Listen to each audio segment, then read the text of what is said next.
Boa tarde, bom dia, boa noite. Não sei que horas vocês estão assistindo essa aula. Pois é, pessoal, vamos dar início então à disciplina, né? De fundamentos de eletroquímica e teoria básica envolvendo o armazenamento de energia em dispositivos supercapacitores de baterias. Como eu adiantei na pré-aula passada, que é a apresentação do plano de curso, mais especificamente da ementa, hoje a aula número 1, na verdade, é uma breve revisão de conceitos matemáticos e físicos. Coisa bem breve mesmo, mas que sem ela vinha para um caminho no curso, tá? Então, obviamente, qualquer coisa mais do que isso, o aluno pega um livro clássico de cálculo, ou então de física depois, nos conteúdos de física, tá? E faça a revisão. O que eu vou focar aqui é aquilo que não pode, aquilo que é o primordial, tá? Ok? Aqueles que já souberem isso, passa para frente, é porque, infelizmente, a gente tem, felizmente ou infelizmente, a gente tem a experiência que nem sempre o aluno lembra de algumas coisas, né? Principalmente um aluno iniciante na iniciação científica. Então, primeira coisa, vamos falar da função exponencial. Já adiantando, por que a função exponencial é importante? Porque na eletroquímica, a relação corrente-potencial é dada para a equação, teoricamente pela equação de Butler-Valmer-de-Gruz e para a relação empírica de Tafel, ela não é linear, ela é não linear. E ela se lineariza com a função exponencial. Então vamos ver o que é a função exponencial. Exponencial ela é formalmente definida, os livros gostam de escrever o número e elevado a x, vou falar o que é esse número aí depois. Eu gosto de escrever esp de x, porque é mais fácil escrever a equação de forma, para não ficar escrevendo longos termos como expoente, tá?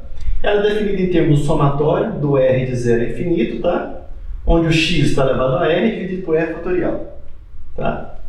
Então, o e elevado a x, que é o esp de x, é 1 mais x fatorial, mais 2, x ao quadrado, 2 fatorial, x ao cubo fatorial, 3 fatorial, e assim vai. Ou seja, você vai truncar essa série de acordo com o número de algarismos significativos que você queira, na precisão da sua medida. Obviamente, hoje em dia, isso antigamente era muito usado, hoje em dia com uma calculadora boa, isso é fácil de calcular, né?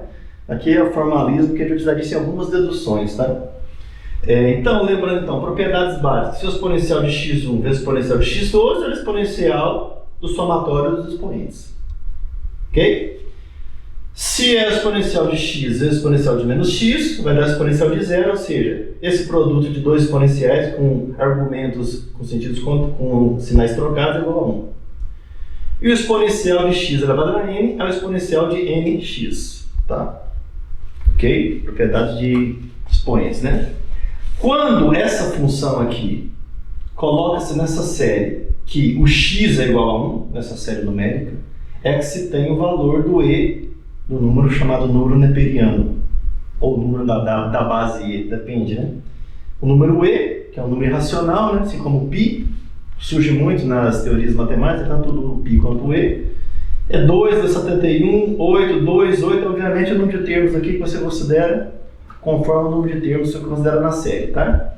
Para a maioria dos casos, 5 decimais aqui já está passando de bom, ok? Na maioria dos livros, esse número aqui, 2,71828, resolve os problemas nossos de cálculo, porque dificilmente ele vai ter uma medida experimental que vai ter uma precisão maior do que 5 casas decimais, certo? A função logarítmica na base neperiana é quando, em vez de ser log, ser na base 10, né, vai ser log nessa base e, desse número aqui irracional. Então, a gente vai ter então que o log na base e vai ser chamado de ln de x.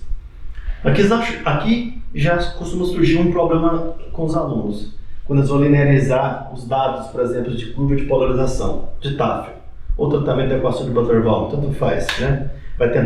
Vai linearizar a curva exponencial para ter a curva linear e para tirar os parâmetros, extrapolado e coeficiente linear, a gente vai ver isso depois, que é o extrapolado com o coeficiente linear e o coeficiente angular, né?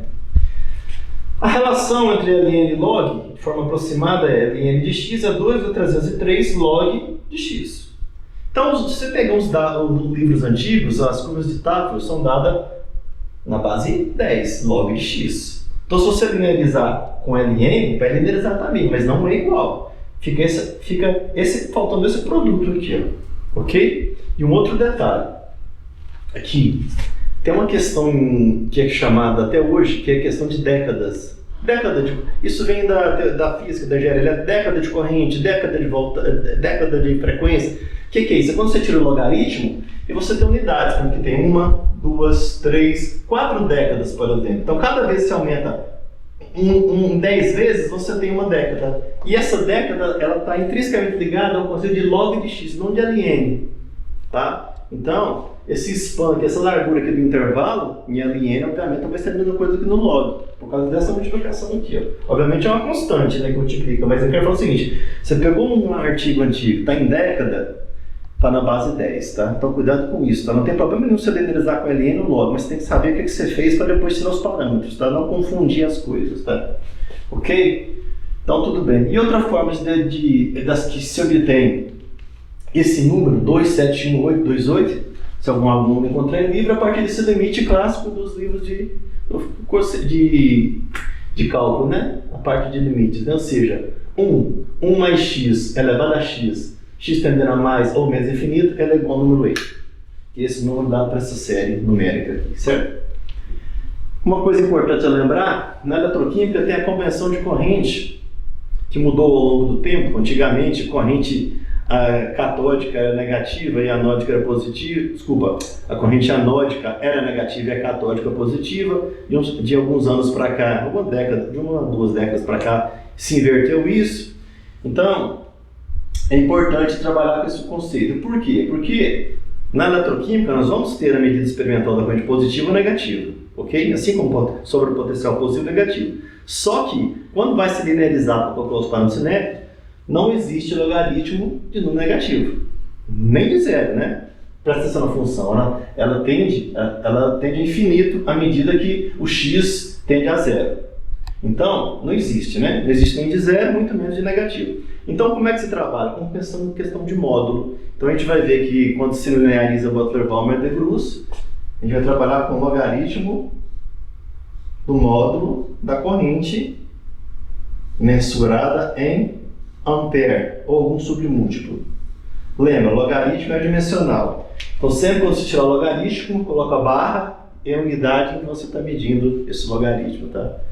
Eu tirei o ln, que é do I em que? Microampere, miliampere, ampere. Então, é logaritmo do I barra a unidade natural que você tirou. Logaritmo. Bom, feito isso, outra função importante são as funções hiperbólicas. De forma bem sintética, na matemática, tem-se grandes vantagens de estudo de funções. Se a função for par, ou seja, se para dois valores diferentes de domínio, você tem o mesmo valor da imagem aqui, ou seja, f de x é igual a f de menos x, um exemplo aqui. Ou se a função é ímpar, onde você não tem essa qualidade, né, de ter um plano refletor aqui da função no quadrante 1, 2 e no 3, 4, ok?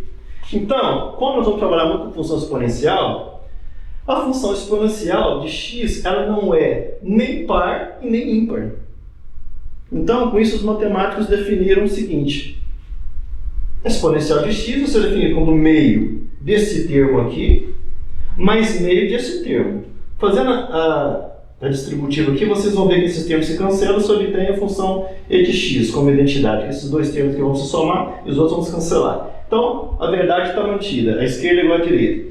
E esse termo aqui, ele é uma função par, e esse termo aqui é uma função ímpar. Então, a gente consegue obter a equação exponencial de x como sendo o somatório de uma função par e uma função ímpar, que vão ter grandes aplicações na eletroquímica, grandes usos, na verdade, para entender os conceitos fundamentais. Por exemplo, a gente vai ver que a parte par, tá? Ok? Ela vai ter a ver, por exemplo, com a teoria da dupla camada elétrica, tá? Com a questão da carga e da capacitância, a derivada de uma vai produzir a outra. E a gente vai ver que aqui a parte ímpar tem a ver com a equação de Butler-Balmer-de-Vries, quando o coeficiente de transferência de carga, o alfa, né, ou beta, dependendo de como se chama, ele é meio, ou seja, o argumento da parte anódica é igual ao argumento da parte catódica. Tá? Feito isso, define-se então o cosseno hiperbólico, como eu já falei, nós vamos ver no modelo de Kirchhoff, na camada elétrica, como sendo meio de esp de x mais esp de menos x, então o cosseno está aqui, é positivo. E o seno hiperbólico de x, que nós vamos poder rearranjar a equação de Butler-Balmer dessa forma, por caso particular do alfa igual a meio, Aqui é negativo, certo? Então essa função é par e essa é ímpar, ok? Aí, só para informar o aluno, né? O ESP de x mantém essa natureza aqui na função, e se for menos, aparece menos aqui, tá? Ok? Só isso que muda. Mas duas funções hiperbólicas importantes na eletroquímica. Tangente hiperbólica de x. Nós vamos ver que essa função é usada na espectroscopia de impedância para difusão em barreira restrita, quando se tem a transferência de carga nas baixas frequências, que é o Finite Length Warble. E a cotangente hiperbólica, no caso de eletrodos bloqueados, ou no caso de eletrodos que se tem a terminação, onde não tem a transferência de carga nas baixas frequências, que é o Finite Space Warble.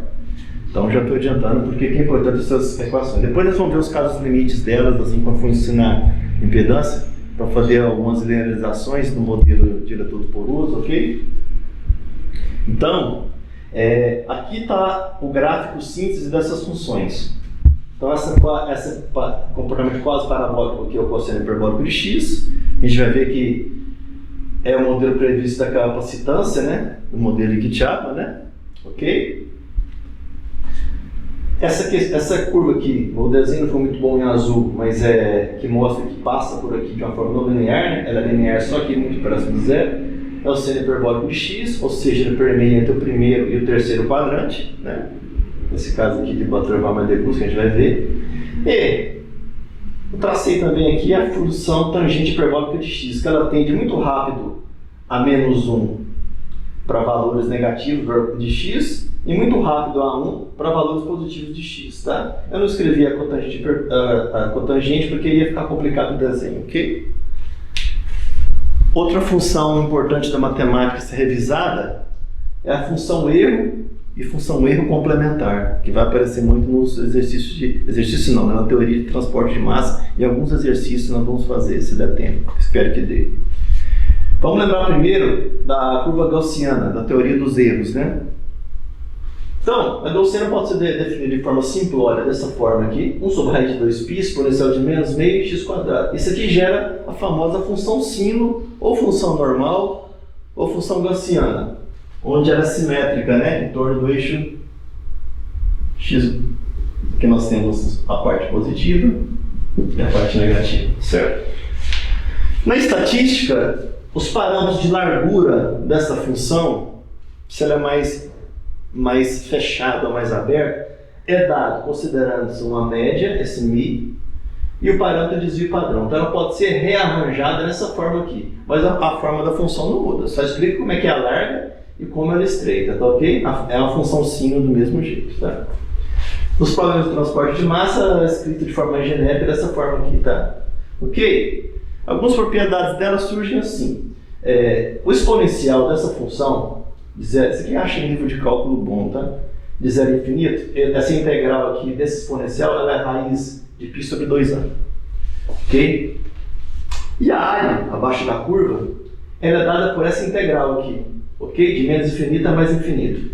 Então nós vamos ter que resolver essa integral aqui, tá? Ok? Essa integral aqui vai dar esse valor aqui e esse valor aqui definido unitário. Então, essa equação, ela mostra que a área abaixo da curva incorpora toda a população. 100% da população está abaixo da curva, ok? Essa integral de menos infinito a mais infinito, tá? Em outros tipos de aplicação, isso aqui se chamaria de normalização, como ocorre muito em mecânica quântica, por exemplo, ou na teoria cinética dos gases, tá?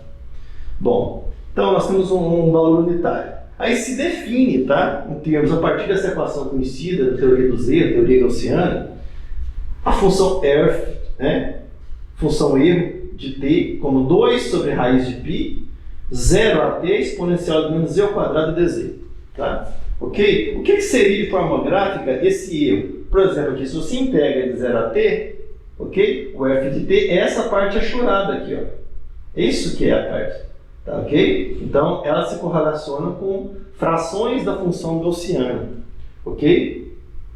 Então, a conexão entre a função gaussiana e a função erro, né? Ela define-se o z ao quadrado como 1 meio de x ao quadrado, aí a gente tem uma conexão entre as duas, né? Então a conexão se faz mediante a identidade entre esses duas variáveis aqui, tá? Que definem a função, né? Então a gente tem a função f de t nessa forma aqui, tá? Onde o integrando superior aqui, o limite é t raiz de 2, certo? Feito isso, né? Aqui reescrevendo, quando ficar escrevendo t raiz de 2, o t' contra t raiz de 2, a gente chega nessa equação aqui. Por exemplo, se você quer saber a função erro, valor erro de raiz de 2, resolve a integral, vai dar 0,955, que é mais ou menos 2 vezes desvio padrão. F de 3 raiz de 2 sobre 2, só para ilustrar, 0,987, que é mais ou menos 3 vezes desvio padrão. Então, essa é a conjectura que iguala essas duas funções, que a gente vai ver muito esse caso aqui da função erro e erro complementar. Nos vídeos de eletroquímica, como é que se apresenta de forma às vezes sintética até demais? A função é erro de uma variável lambda, 2 raiz de π, z. O z é chamado variável auxiliar, porque na verdade ele vai graficar a função só em função de lambda, tá? Porque quando faz a integração, o z se torna uma variável morta, ela desaparece, ok? Aí tem essa relação, função erro complementar, que é outro conceito. Assim, então o f de c aqui, ó, é o erro complementar, tá? É definido como sendo 1 menos a função erro, certo? E aparece demais aqui em problema do transporte de massa, tá? Nas soluções das equações de Fick, segunda lei de Fick. Então, o gráfico dessa função é o seguinte: a função erro de lambda, em função do lambda, a gente prevê o seguinte: para o valor desse argumento aqui, lambda, maior ou igual a 2, a gente tem que a função é praticamente 1. Então, ela converge muito rápido para 1 a partir do argumento 1, e em 2 é praticamente 1, do ponto de vista prático, tá? Ok? Então, a gente tem esses casos limites. Se o lambda é 0, a função erro é 0, na origem. Estamos na origem com a origem aqui. Se é infinito, o f vai ser 1. Ok? Por quê? Brincando com essa equação aqui, porque a integral de 0 a infinito vai ser raiz de π sobre 2. Ok? Que vai compensar esse termo aqui, aí vai dar valor unitário. Ok? Então foca por enquanto nos casos limites aqui. Toda vez que no problema de transporte de massa você vê que o argumento é muito grande, tá? Vai passar de 2, essa função erro vai ser praticamente unitária. Se ela é unitária, uma menos a outra aqui, o f de c vai ser 0. Então a gente vai assim que vai trabalhar de forma simples assim, tá? Então presta atenção com eletroquímica, com algumas funções que a gente trabalha, que são funções que são definidas em termos de integrais. Que antigamente o pessoal tinha muito trabalho em tabular isso. Extensas tabelas de tabular. Hoje em dia com calculadoras científicas avançadas, computador, não precisa mais disso, né? Mas é muito interessante saber as propriedades das funções, que na hora das deduções, entender o formato, o jeitão das funções, é importante saber isso, ok? Então agora, obrigado. Depois nós vamos fazer revisão de física.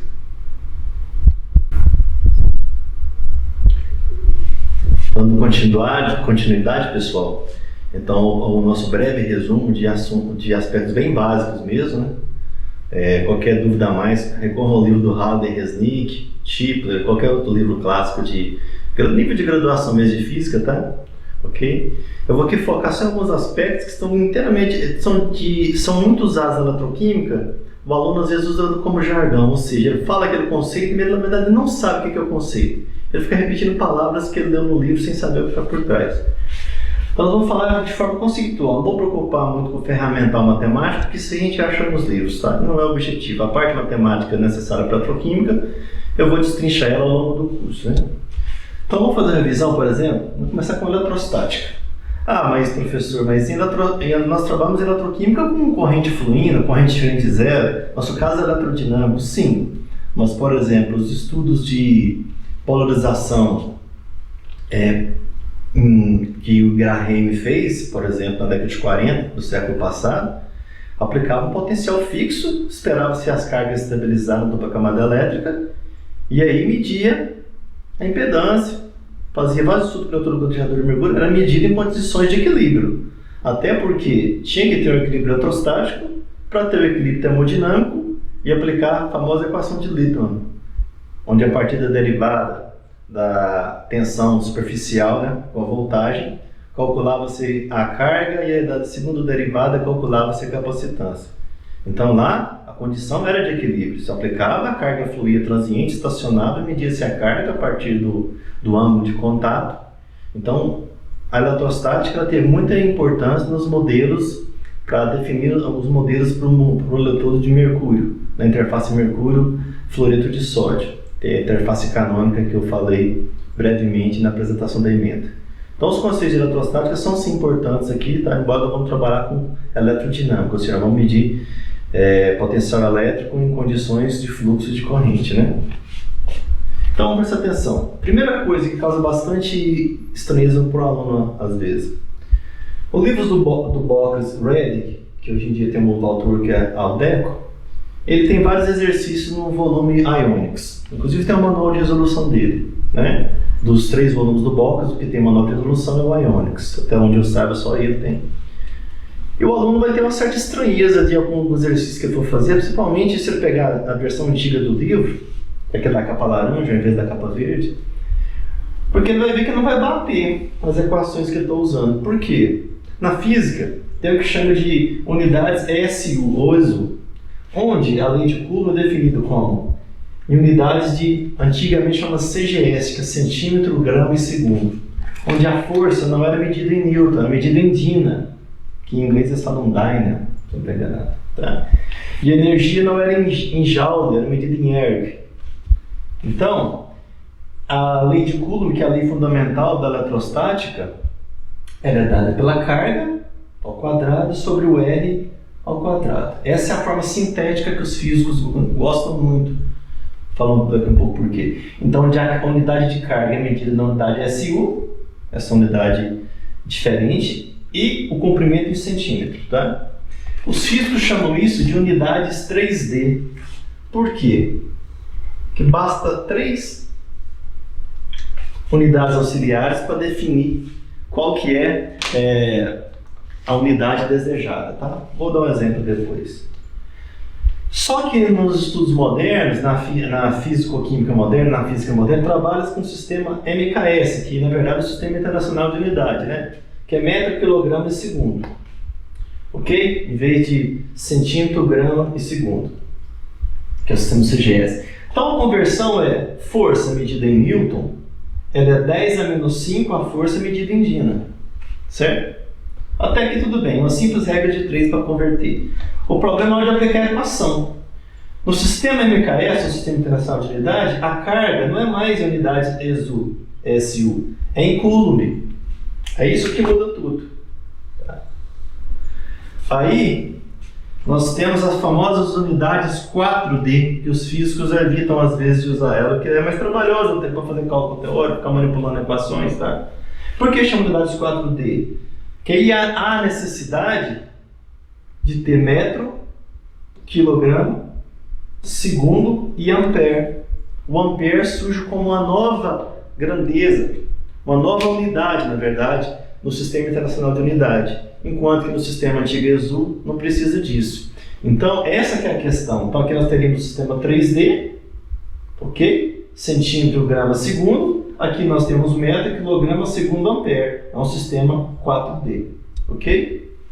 Bom, então, aí tem-se essa correlação aqui, ó, que 2,998 vezes 10 a nona, carga medida em Coulomb, é igual a carga medida na unidade SU. Tá? Então, reescrevendo-se a lei de Coulomb no Sistema Internacional de Unidade, ela fica dessa forma aqui, ó, ok? 8,99 vezes 10 a nona, carga em Coulomb ao quadrado, dividido por a distância R em metro ao quadrado, né?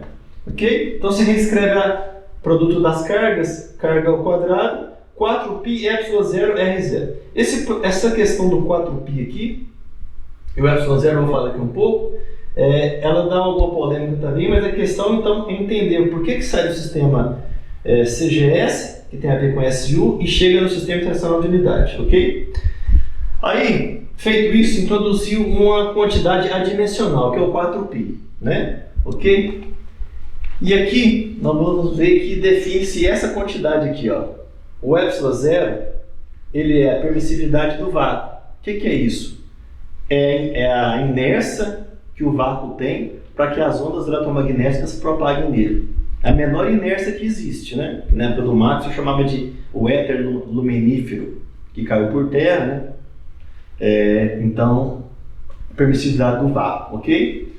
Ela é muito pequena, de 8,85, aproximadamente 10 a menos 12 coulomb ao quadrado por newton por metro quadrado. Esse produto de unidades tem o mesmo significado que farad por metro. Unidade de capacitância por metro, ok?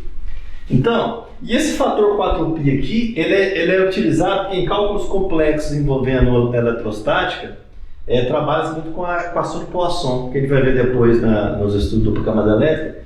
E se você considerar de antemão o 4π aqui, ele vai facilitar lá na frente trabalhar com a equação de Poisson. Então isso aqui é um uso técnico, não tem nada a ver com lei física, tá, o 4π aqui, ok? Então nós temos uma questão devido à conversão de unidades e uma questão técnica. Então se você errar na conversão de unidade e nessa parte técnica, esse é o 4π, e tentar fazer um problema de eletrostática no livro do Box, vai dar problema. Tá? Não só no livro do Box, vários livros antigos que tem exercício sobre dupla camada elétrica.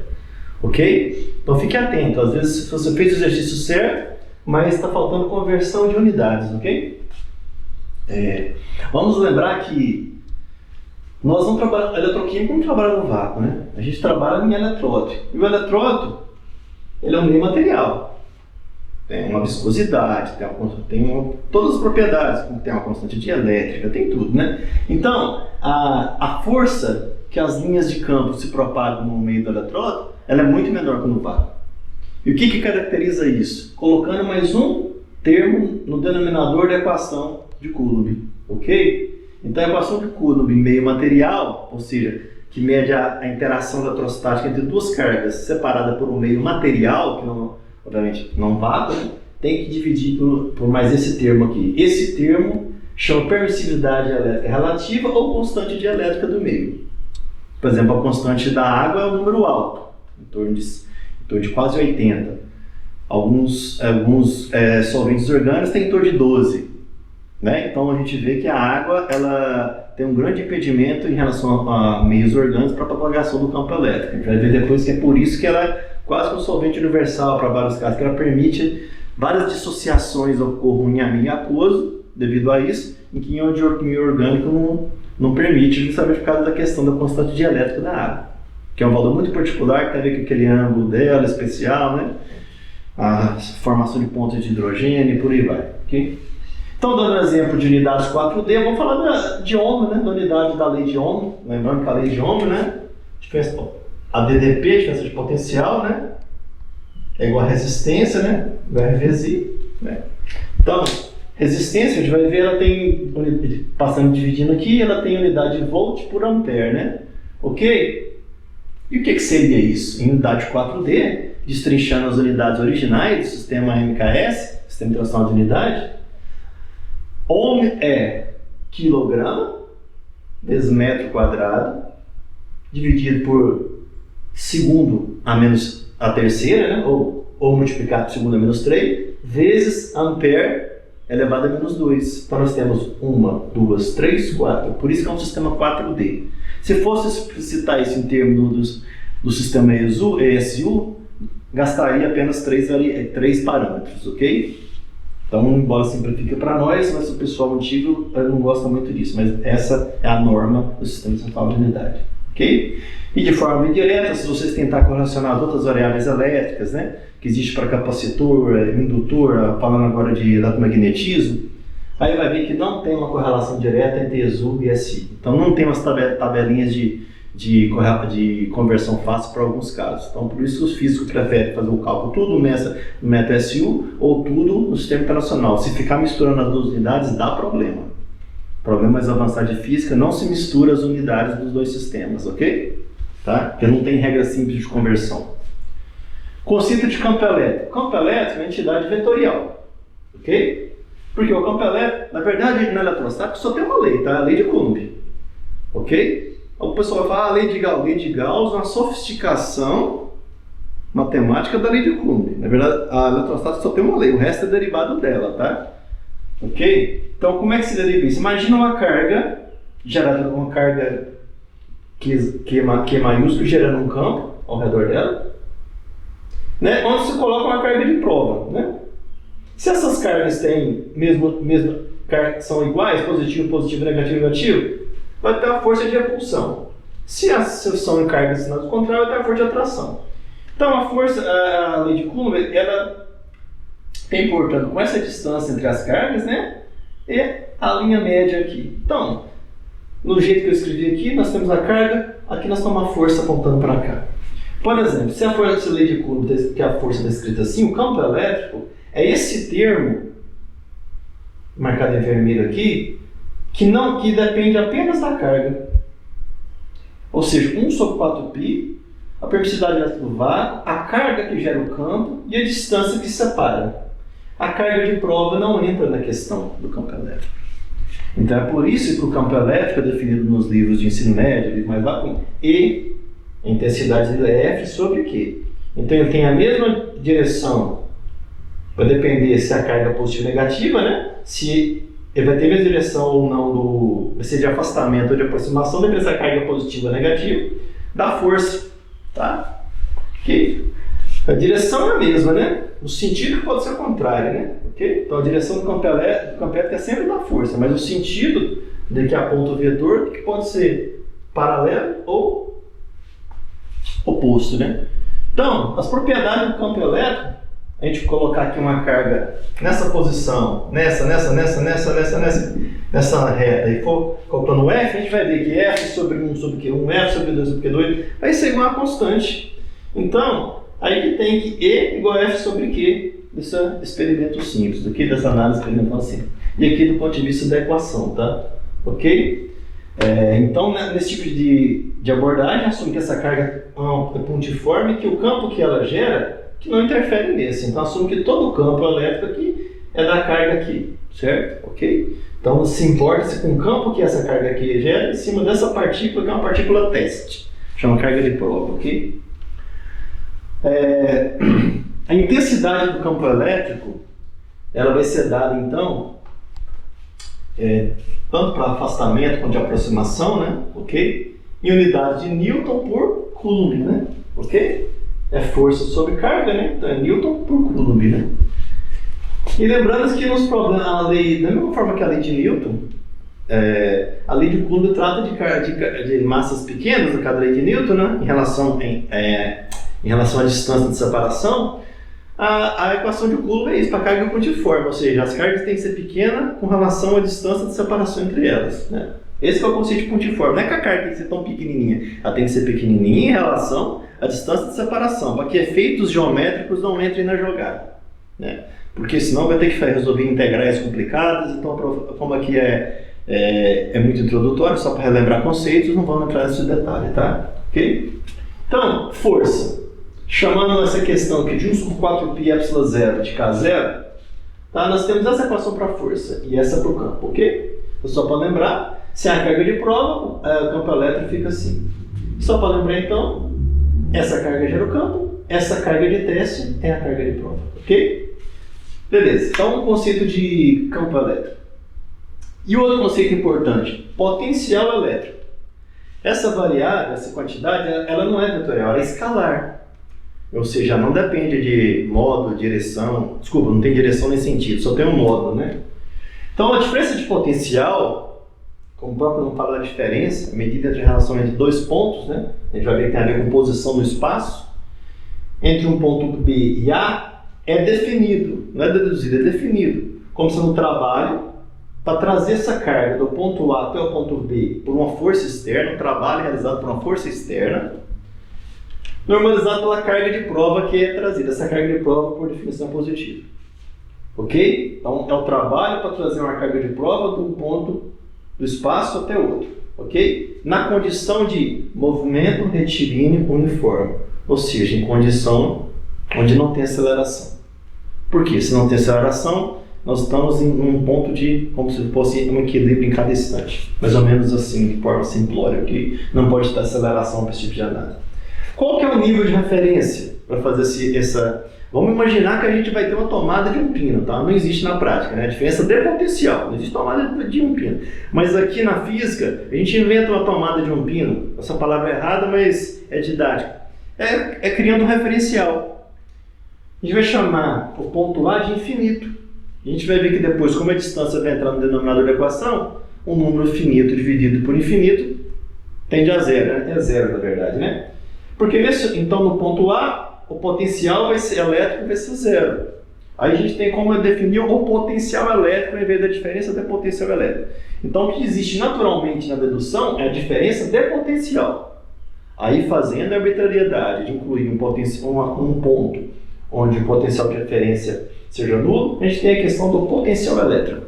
Então o potencial de U vai ser o trabalho dividido pela carga, ok? Trabalho necessário para trazer aquela carga. Lembrando que da física, o conceito geral de trabalho, seja ele eletromagnético, eletrostático, mecânico, é a integral do módulo da força vezes o vetor de deslocamento, o cosseno de θ, ou seja, o cosseno dos vetores. Ok? Então o trabalho só vai ser zero se o ângulo for 90. Né? Cosseno de 90 é zero, então não tem. Por isso que a força centrípeta é a única que não realiza o trabalho. Né? Ela desloca com 90 graus em relação à força aplicada. E o trabalho é sempre um escalar, ok? Não um vetor. Okay? Então aqui nesse quadro azul, eu estou colocando simplesmente a convenção, mostrando o que se é proposto nos livros. Né? Então você tem a carga, que gera o campo, um ponto B, esse corte aqui significa uma descontinuidade, quer dizer que está muito mais longe aqui, não está em escala. Então num ponto A muito distante, que eu vou chamar de infinito, eu vou definir que o potencial lá é zero. Ok? Então, se essa carga aqui é positiva e essa é positiva, a força elétrica está apontando nesse sentido e o deslocamento, quando ela está sendo trazida do ponto A para o ponto B, está em sentido contrário, né? E a força externa está no sentido do deslocamento, ok? Então a força externa, a força elétrica e a força externa tem direções contrárias, né? Okay? Então, se a carga que gera o campo for positiva, nós vamos ter o trabalho maior que zero e um potencial maior que zero. Se a carga que gera o campo for negativa, vai ter um trabalho menor que zero e um potencial menor que zero. Ok? Então, força externa vai ser igual à força elétrica com sinal negativo, porque ela tem sentidos contrários, né? E movimento retilíneo uniforme. O campo é conservativo, tá? Isso aqui é provado para campos conservativos. Ou não tem dissipação, tá? O que é isso? Não tem resistência no meio, tá? Então, a força externa vai ser menos a carga elementar vezes o campo elétrico, tá? Substituindo a equação, nós vamos ter essa integral a ser resolvida. Pode-se fatorar a carga, fica o campo elétrico dr. Ok? Aí nós temos então que a diferença de potencial, o B menos o A, é menos a integral do campo elétrico vezes dr, certo? Esse menos aqui a gente coloca sempre em qualquer problema de física quando você vai de um gradiente maior para o menor, porque você não quer calcular uma grandeza negativa, que seja definida positiva, né? Então isso é de praxe, ou seja, essa derivada vai dar, por exemplo, essa derivada do sistema sempre vai dar negativo, você coloca o menos antes para negativo e negativo é positivo. Integração, mesma coisa, ok? Então, é uma questão quando você vai do maior para o menor. Então a diferença de potencial vai ser integral, né? R quadrado dr, fatora tudo que é constante, nesse caso. Nós temos a integral para resolver, que é simples, né? Sobe aqui R a menos 2 dr, a integral dá menos 1 sobre R, né?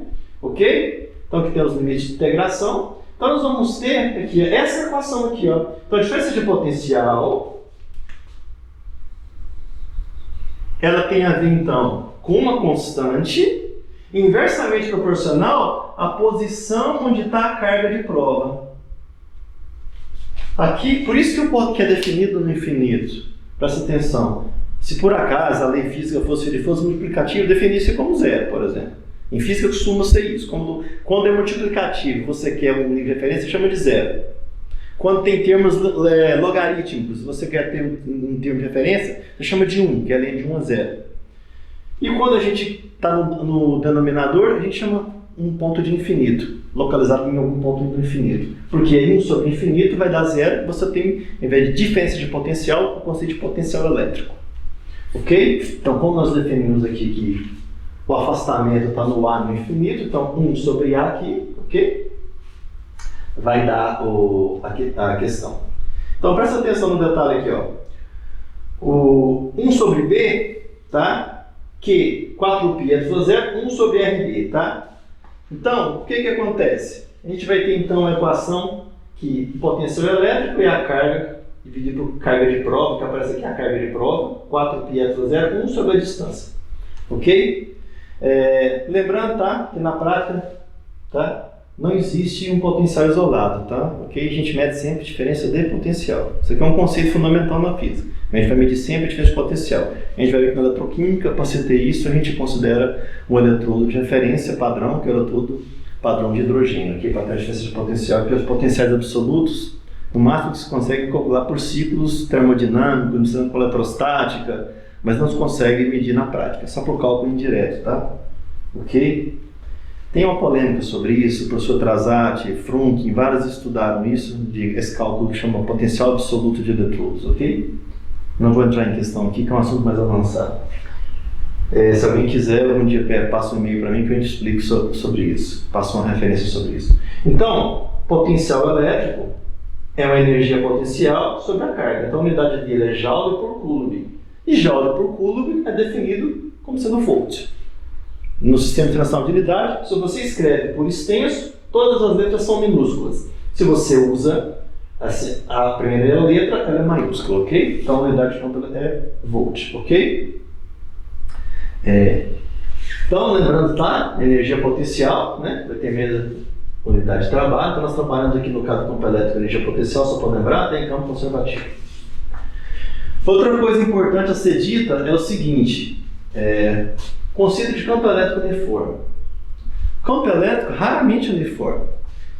Se você tem duas placas paralelas, o campo elétrico inteiro só vai ser uniforme se essas placas estiverem numa distância finita, mas a dimensão dela for infinita, ou se ela for finita e a separação entre elas for infinitesimal. Na prática nós não temos isso, não temos nem capacitor de placas paralelas planares infinitas, nem com distância infinitesimal. Tá? Ok? Então o que acontece? Vamos dar um exemplo aqui. Mas a gente tem que o que causa, chama efeito de borda, tá? Em casos práticos, no meio das placas, o campo é assim, na borda que ele desvia assim, ó. Aí você tem que na borda o campo elétrico não é mais uniforme. Então, no meio do condutor ele tende a ser, né? Então, isso aqui é o desvio nas bordas, tá? Isso é um efeito de borda, tá? Isso é o que acontece na prática com sistemas finitos, né? Então, vamos assumir que o sistema finito seja ideal. Então, você trazer uma carga do ponto A até o ponto B aqui, trasladar ele nesse campo elétrico uniforme. Aqui todos os vetores estão paralelos, para mostrar que o campo elétrico é uniforme na distância D, né? Isso pode ser feito com refinamento matemático, usando o método direto, que é baseado nessa lei aqui, que é baseado na função original, nessas definições que eu estou falando, tudo baseado na equação fundamental de Coulomb. Pode fazer o método da lei de Gauss, como eu falei, uma sofisticação da lei de Coulomb, né, para cálculos vetoriais. E pode fazer o método de potencial elétrico também, que é outra abordagem. O livro do Hadley trata muito bem esses casos, tá? E outros livros também clássicos da área, né? Então, só lembrando, então, no caso de um capacitor, por exemplo, de um capacitor ideal, nós temos que esse trabalho vai ser mais ou menos o módulo da carga, a intensidade do campo elétrico, a distância de separação das placas, né? E que pode ser, então, interpretado trocando o campo por potencial elétrico, que esse trabalho pode ser a carga vezes a diferença de potencial. Então, o potencial elétrico vezes a distância, ele vai ser igual à diferença de potencial, chamando de dp. Então, portanto, nesse caso de pratos paralelos, do capacitor ideal, nós temos que o campo elétrico é dp sobre a distância. Então, é uma coisa medida em unidade de volts, uma quantidade medida em unidade de volts, por metro. Então, presta atenção, eu tinha falado anteriormente que o campo elétrico, à luz do sistema mais simples, que é a lei original de Coulomb, você pode descrever em Newton por Coulomb. E aqui nós estamos falando que, introduzindo-se o conceito de potencial elétrico, nós podemos medir o campo elétrico em volt por metro. Em eletroquímica nós vamos fazer muito em volt por metro.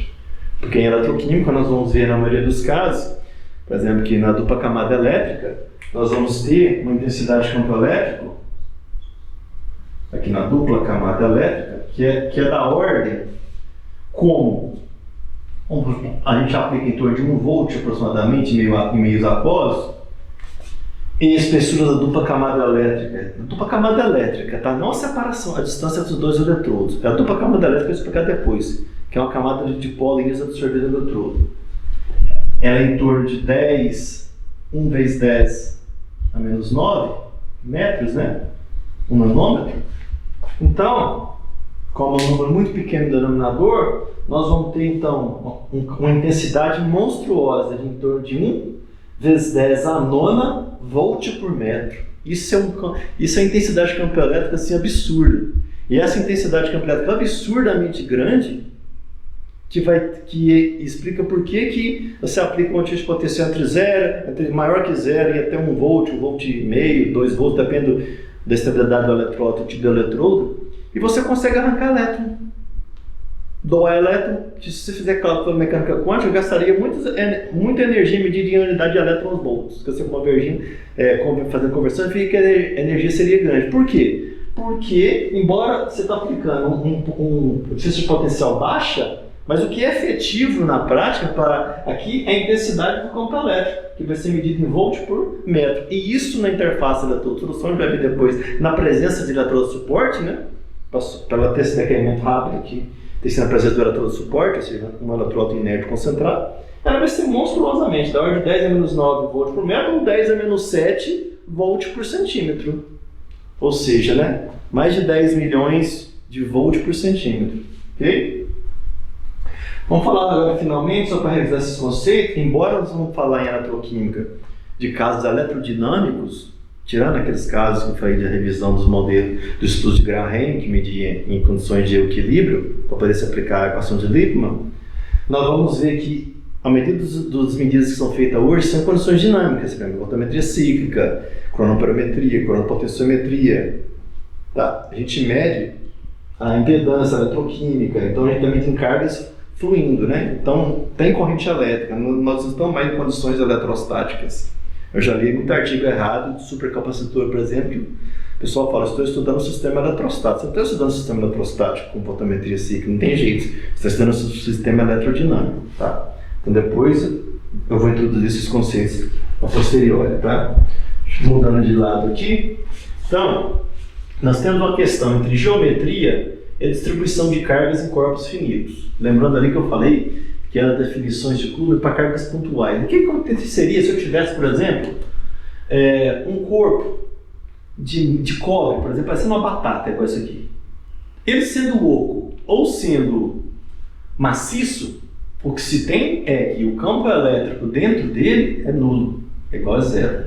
Ok? E o campo elétrico, a intensidade dele é em cada ponto da superfície, né? A superfície 3D, né? Desenho em 2D, porque é mais fácil. Ela é perpendicular, ela é normal, tá? E essa intensidade varia com algumas características do corpo, tá? A gente vai ver depois, tá? Só se ele for perfeitamente plano, que seria perfeitamente uniforme o campo elétrico, tá? Então, por que essa carga está localizada infinitesimalmente do lado de fora do condutor? Devido às repulsões do quê? Eletrostáticas. Uma carga faz repulsão na outra aqui, ó. Tá? A fonte de repulsão. Então, qual que é a região do condutor que ela tem a menor repulsão possível para ter um equilíbrio? Lembra, todo equilíbrio, seja em termodinâmica, ele busca a região de menor intensidade de ação das forças que estão em questão. Aqui as forças estão em menor intensidade acionando em ação é na extremidade, que é onde tem maior distância para se repelir umas às outras. A repulsão é mínima quando as cargas se localizam na parte infinitesimal externa ao condutor.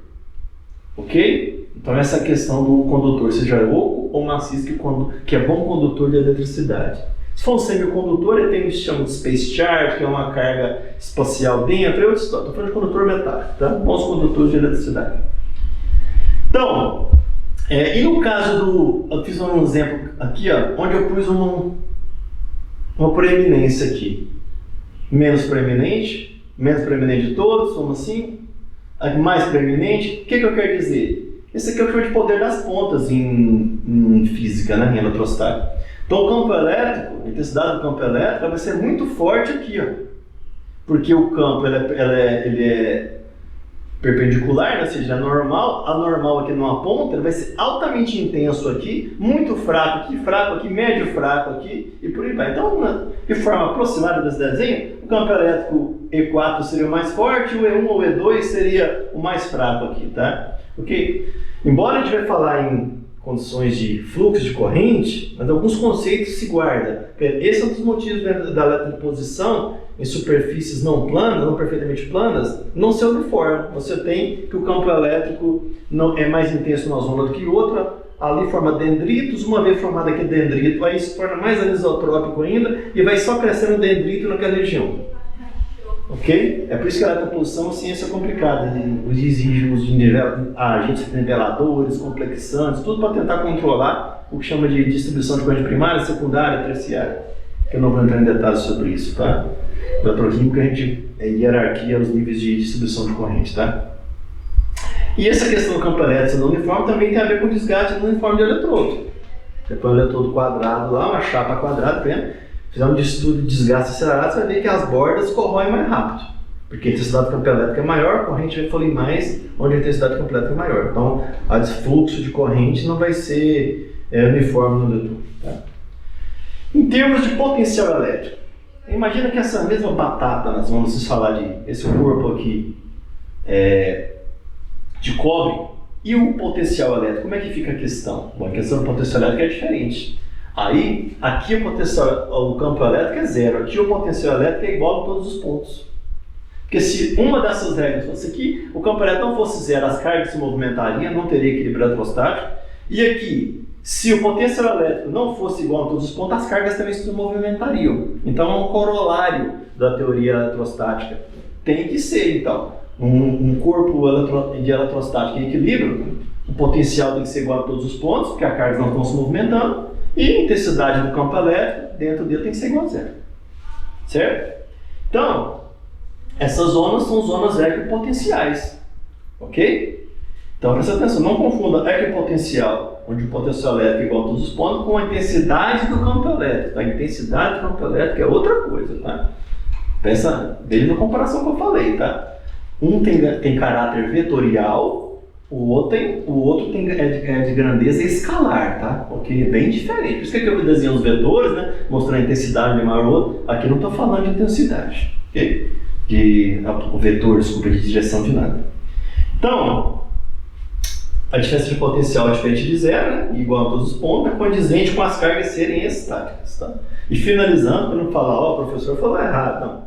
Posso ter falado coisa errada, mas o que eu quero dizer é o seguinte, a gente pega esse caso da eletrostática como insumo para aprender coisas da eletroquímica, mas lembrando que a maioria dos experimentos de eletroquímica vão ser feitos, né, em condições do quê? Eletrodinâmica, onde a corrente vai ser diferente de zero. Vai ser catódica, anódica, tá? Então a gente vai ver as outras condições depois. Na verdade, vamos trabalhar muito com teoria dos circuitos elétricos, né? Então, por enquanto é isso. Fica a nossa revisão sobre fundamentos de eletrostática.